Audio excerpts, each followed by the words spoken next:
کی وہ سطح نہیں ہے جو کھڑا کر دے حکم پر۔ نماز کا کس کو نہیں پتا کہ فرض ہے، کیوں نہیں پڑھتے؟ ایمان کا سرمایہ تھوڑا ہو گیا ہے۔ پردے کا کس کو نہیں پتا کہ مسلمان عورت کے لیے پردہ فرض ہے، عین ہے، کیوں نہیں پردہ ہو رہا؟ سرمایہ کوئی نہیں، پیسے کوئی نہیں، اور پیسے سے چیز خریدی جاتی ہے، ایمان سے چیز خریدی جاتی ہے، اطاعت ایمان سے آتی ہے۔ کیوں پردہ اٹھ گیا؟ ایمان کی حرارت۔ ایک عورت جب 5 ہجری میں پردے کا حکم آیا تو رات کو حکم آیا، کسی کو پتہ چلا کسی کو نہیں چلا۔ فجر کی نماز میں عورتیں بھی آتی تھی مسجد میں، ایک الگ جگہ بنی تھی۔ جب ایک خاتون آئی، دیکھا تو ساری عورتیں پردے میں چادروں میں چھپی۔ تو تمہیں کیا ہوا؟ کہنے کہ تجھے خبر نہیں رات کو پردے کا حکم آ گیا؟ کہ اچھا مجھے تو کوئی پتہ نہیں تھا، رات کو اللہ نے کہہ دیا ہے۔ تو انہوں نے اسی وقت نماز کے بعد ایک بچے کو بھیجا، کہا جاؤ بیٹا میرے گھر سے چادر لے کے آؤ۔ وہ بچہ گیا، گھر سے چادر لے کر آیا، پھر چھپا کے چہرے کے چھپا کے جب گھر پہنچی تو ان کے خامد نے فرمایا جب تمہیں پتہ ہی وہاں جا کے چلا تھا تو اس تکلف کی کیا ضرورت تھی، یہیں آ کے شروع کر دیتی۔ تو فرمانے لگی اللہ کے حکم کا پتہ چلنے کے بعد میری جرأت نہ ہوئی کہ ایک قدم بھی اس کی مرضی کے خلاف اٹھاؤں۔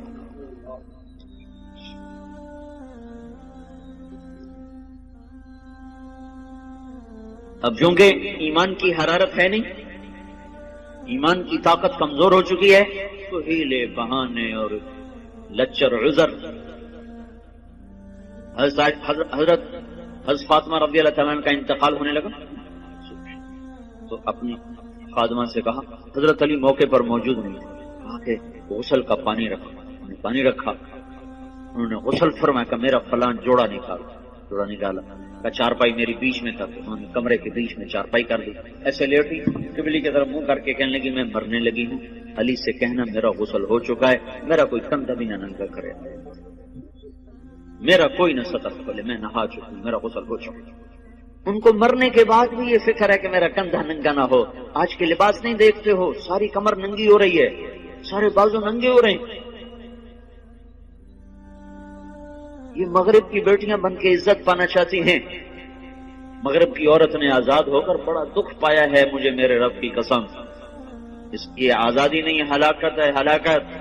میں آپ کو چھپاؤ، جتنا چھپو گی اتنا اللہ کے ہاں روشن ہو جاؤ گی، جتنا ظاہر ہوگی اتنا اللہ کی نظر میں ذلیل ہو جاؤ گی۔ یہ تو پاگلوں کا جہان ہے، پاگلوں کے پیچھے چل پڑو گے۔ ہماری مائیں وہ ہیں جنہوں نے موت کے بعد بھی کہا میرا سطر نہ کھولے، کوئی میرا کندھا بھی نہ دیکھے۔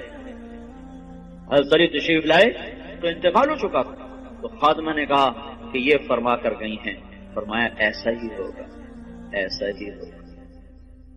اسی طرح جنازہ اٹھایا گیا، اور پھر اس سے کچھ دن پہلے کی بات ہے، اسماء بنت امیس سے کہنے لگی میری میت کا کوئی ایسا انتظام کرو کہ کسی کو پتہ بھی نہ چلے میرا قد کیسا، میرا جسم کیسا۔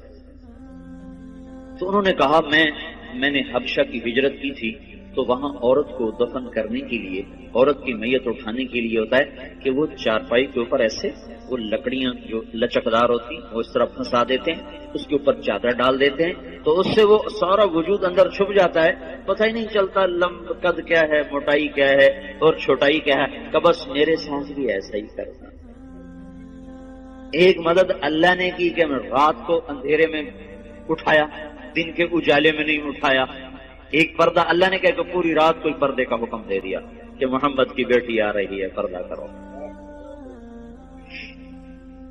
دوسرا کام اسماء بنت امیس سے کروایا، انہوں نے وہ پتہ لگا دی۔ وہ دستور آج بھی عرب میں چلا آ رہا، حضرت فاطمہ سے یہ شروع ہوا، اسے پہلے نہیں تھا۔ یہ جو جنازہ اٹھتا ہے، آپ لوگ دیکھو حرم میں جو جنازہ ابھرا ہوتا ہے وہ خاتون کا ہوتا ہے، اس کے اوپر انہوں نے کور لگایا ہوتا ہے۔ دیکھنا جو لوگ جاتے ہیں حج پہ، تو میں تو کئی سال سے جا رہا ہوں، کر یہ پڑھا بھی تھا وہ دیکھا بھی ہے کہ جو خاتون کا جو جنازہ ہوتا ہے ویسے ابھرا ہوتا ہے، اور جو مردوں کا جنازہ ہوتا ہے ویسے سیدھا ہوتا ہے۔ وہ ایسے اونچا کیا ہوتا ہے تاکہ یہ عورت کس قد و قامت میں ہے وہ بھی پتہ نہ چلے۔ اسلام ایسے حیاؤں والا طریقہ زندگی بتاتا ہے کہ ہماری عورت کا مرنے کے بعد بھی پردہ ہے، یہ زندہ ہو کے باہر نکل رہی ہیں، کون ان کو سمجھائے؟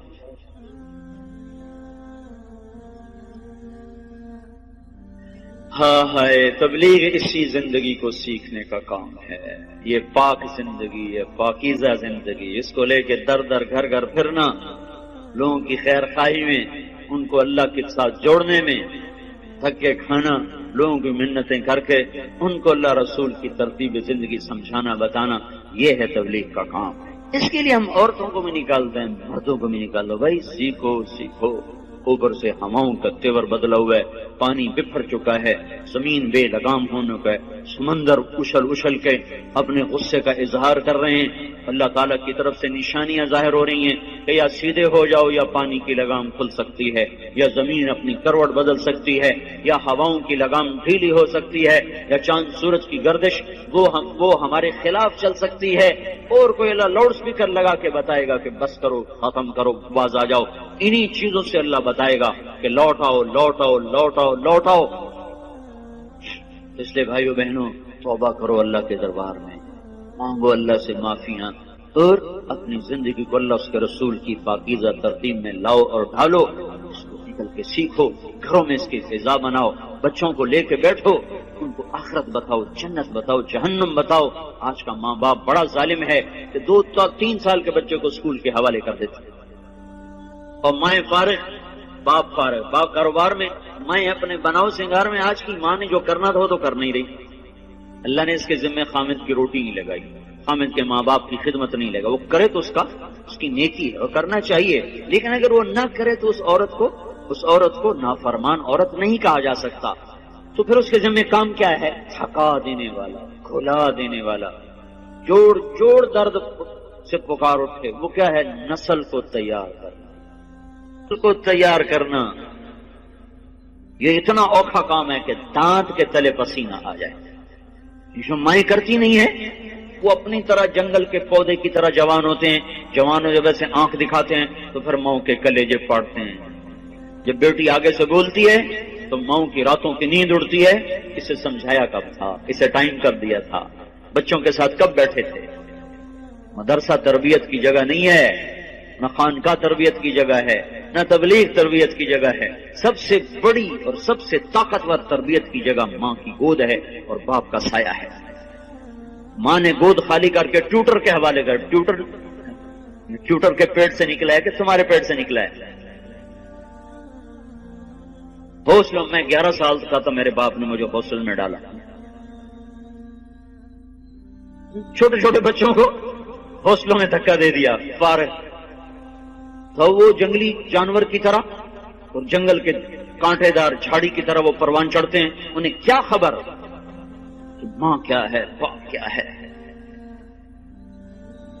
تو اللہ کا احسان ہوا، تبلیغ کا کام چلا اور اللہ تعالیٰ نے ہمیں راہیں سجھا دی، دکھا دی۔ اپنی اولاد کے لیے وقت نکالو، گھروں میں بیٹھو، صحابہ کی سیرت پڑھو، حضور کی سیرت پڑھو، جنت جہنم کے واقعات سنو، پڑھو، سناؤ، ان کے معصوم ذہنوں میں ڈالو۔ تو آگے جب چڑھیں گے، پروان چڑھیں گے تو کچھ اپنے اوپر پھلدار ہو کر وہ نکلیں گے، ورنہ تو وہ کانٹے دار جھاڑیاں بنیں گے، کانٹے دار۔ سے وقت دو، اپنے آپ کے لیے وقت نکالو،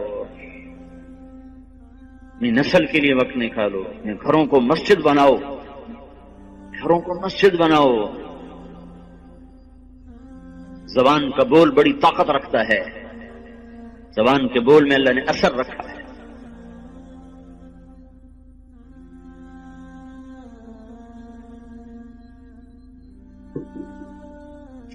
عیسائیوں نے حملہ کیا، مسلمان بادشاہ نے لشکر بھیجا،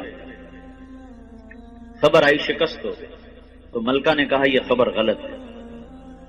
بادشاہ نے غصے میں کہا کیسے غلط؟ خبر باہر سے آئی، تو اندر بیٹھ کے تو غلط کہہ، تو چپ ہو گئی۔ کچھ دنوں کے بعد خبر آئی کہ واقعی خبر غلط تھی، فتح ہوئی۔ تو بادشاہ نے اپنی بیوی سے پوچھا تو نے یہ اتنے دعوے سے بات کیوں کہی تھی؟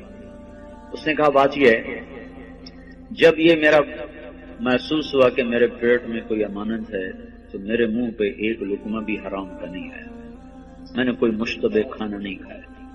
کہ جب یہ پیدا ہوا، یہ کون سنا رہی؟ کوئی کسی مولوی کی بیوی نہیں، بادشاہ کی بیوی کا سنا رہا۔ جب یہ پیدا ہوا تو میں نے جتنی دفعہ اسے دودھ پلایا، پہلے 2 نفل پڑے پھر دودھ پلایا، وضو کیا 2 نفل پڑے دودھ پلایا، 2 سال میں نے یہ چکی چلائی ہے، 2 سال میں نے یہ مشقت برداشت کی ہے کہ ہر دفعہ اس کے لیے میں وضو کرتی، نفل پڑھتی، پھر دودھ پلاتی، تو جو اتنا پاک دودھ پی کے پروان چڑھے وہ کافر کے آگے کیسے بھاگ سکتا؟ یہ خبر اگر آتی کہ شکست ہوگی اور میرا بیٹا شہید ہو گیا تو پھر اس کو میں مان جاتی، لیکن میں یہ نہیں مان سکتی کہ جس کو میں نے ایسا پاک دودھ پلایا ہو وہ موت کے ڈر سے بھاگ جائے۔ یہ نہیں سکتی، یہ کام آج کی ماں نہیں کر رہی ہے۔ اس کا سلیقہ سیکھنے کے لیے تبلیغ میں وقت دو کہ بچوں کو کی تربیت کرنی کیسے ہے اور گھر کی زندگی کو جنت کیسے بنانا ہے۔ اس لیے بھائیوں بہنوں، پچھلی پہ توبہ کرو، اگلی کے لیے تیاری کرو، اپنے گھروں کو مسجد کا ماحول دو، اپنی زندگی میں پردے کو داخل کرو۔